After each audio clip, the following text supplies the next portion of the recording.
What's up, kids? Glenn again with another review of a subscription box. Before we get too far into it, I wanted to thank those of you that have subscribed to the channel and have liked and have put up with my Facebook post trying to promote the channel. I'm starting this channel just for fun and for my friends, and it'd be great to get more views and more subscribers, so that's what we're slowly working towards. So thank you, first of all. Today we are going to talk about Nerd Block. Nerd Block. Nerd Block is what I would consider, we had my Loot Crate video a couple of days ago.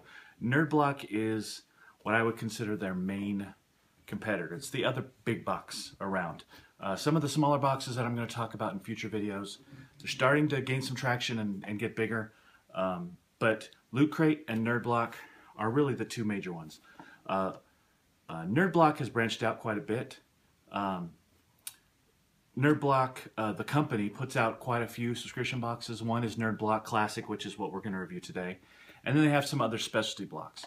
Arcade Block is one, which is mostly about video game themed boxes. And then Horror Block, which is pretty self-explanatory. It's all about horror movies, horror TV, things like that.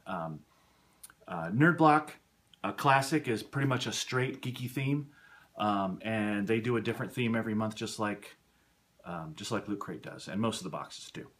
So we're gonna dive right into it. Again, we're just gonna talk about the box and all the items inside, and whether it's worth subscribing to, and for me to keep subscribing to it month after month. So let's go through it.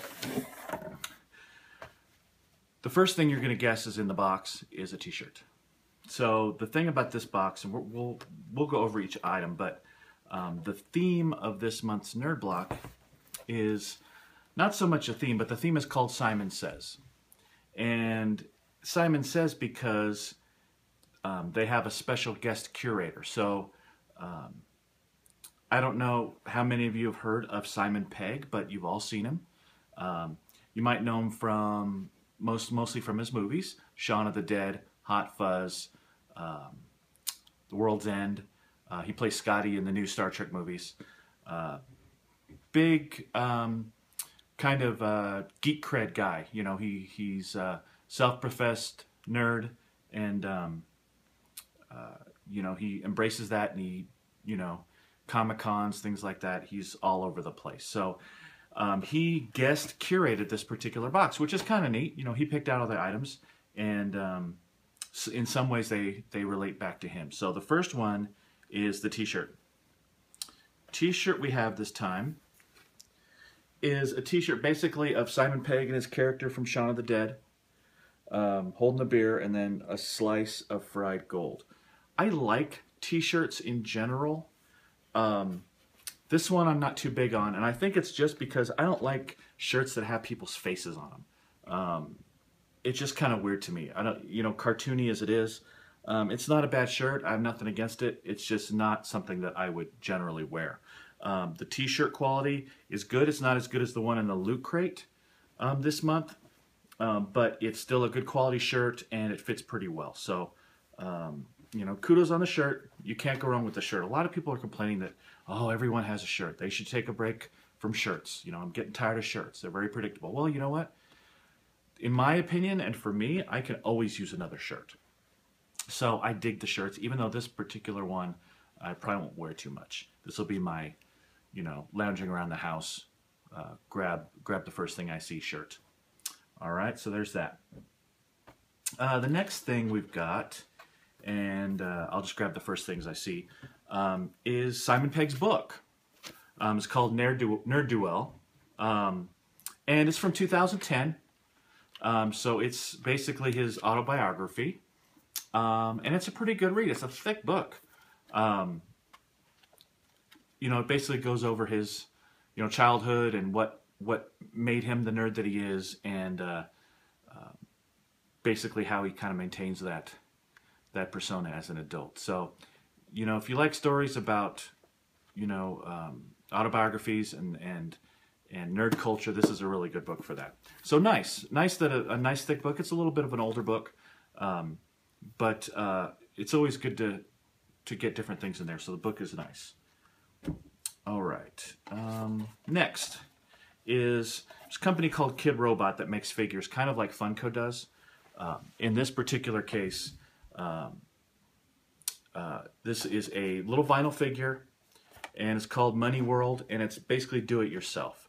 So one of the boxes a couple months ago had, I think it was Loot Crate, had another one of these, but it was a little bit bigger, and it came with pens, and you would basically draw it yourself.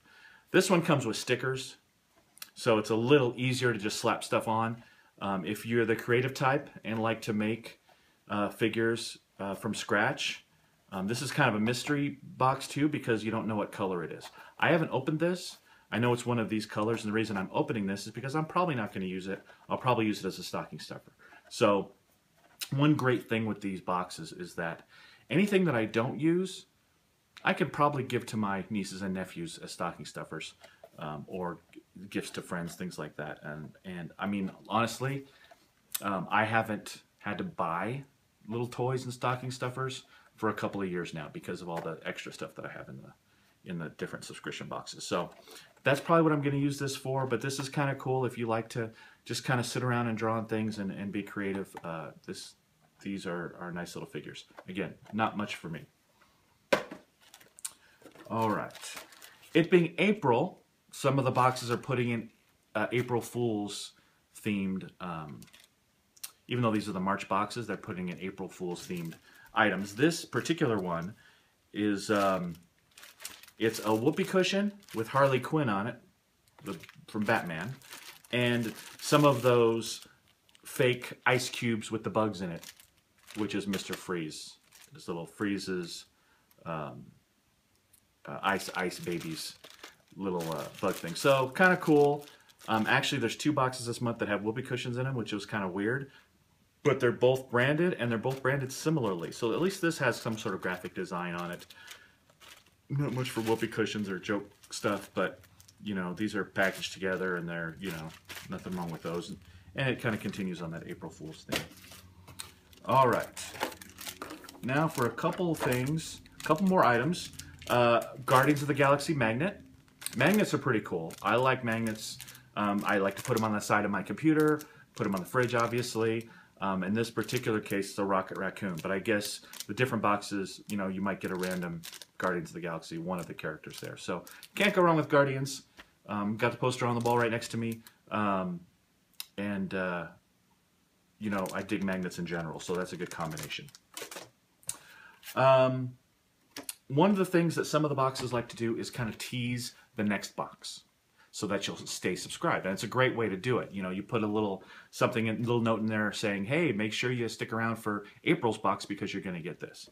In this particular case, in the Nerd Block this month, they put in a little teaser card for Ghostbusters, and basically saying that we're going to have an exclusive Ghostbusters vinyl item. So a vinyl figure like the pops behind me, or some vinyl figure that's exclusive to Nerd Block is going to be in the next one. So what does that do? That means if you are interested in the Ghostbusters and you're interested in vinyl figures, hey, you know what? I better stay subscribed to Nerd Block. So that's actually a really good way to do that. So this is in there. So I am excited about April because obviously I collect all those vinyl things. So I'll be definitely holding on to that. So that was just in the box as well. And then you remember I said in past videos that there's items that make or break, that could make the box and make the box worth it for me. Well, this is one of them. And this is supposedly the big exclusive for the Nerd Block this month, and it's Guardians of the Galaxy nesting dolls. Now, the reason this makes the box for me is because my niece collects nesting dolls. So hopefully she doesn't watch this video because she's going to get this. You know, this will make a good gift for her. But they're kind of cool. They go from Groot all the way to Baby Groot as far as how they nest. They're plastic. You know, nothing. You're not the super quality wood ones, but it's a different item that you're not going to get anywhere else. And it's something that is unique and a fun flavor item. And it just so happens that I definitely have a person that will really enjoy this when they get them. So this made the box for me. I didn't mention it before, but this box is a $20 box. So again, not the most expensive, not the cheapest, but pretty standard $20 box. And this made it for me. So I'm glad to see this. That was exciting. And then, as always, they have a card in there that says what everything is. So they outline the T-shirt, they outline the magnets, everything's in there, and then they outline their big unique item, which is the nesting dolls. So all in all, that's pretty much it for the box. I really like this box. Definitely worth the $20. I'm definitely going to keep subscribing, if for nothing else, the fact that they put that Ghostbusters tease in there. So I feel like I have to. So we'll see what next month brings. But all in all, I think it's totally worth the $20. Again, I don't have to go item by item and price them to judge for myself whether it's worth getting the box. Either I like the box or I don't. So definitely not disappointing. Couple of odds and ends here and there that I probably won't use, but nothing that's disappointing. And that's about it for this box. Other than that, nothing weird about the box or nothing goofy about the box. Again, the T-shirt I probably won't wear. But other than that, I have a use for everything. And I got some great stocking stuffers and some neat little trinkets and a book that I could use as well. So that's about it for this particular box. And we'll see you on the flip side.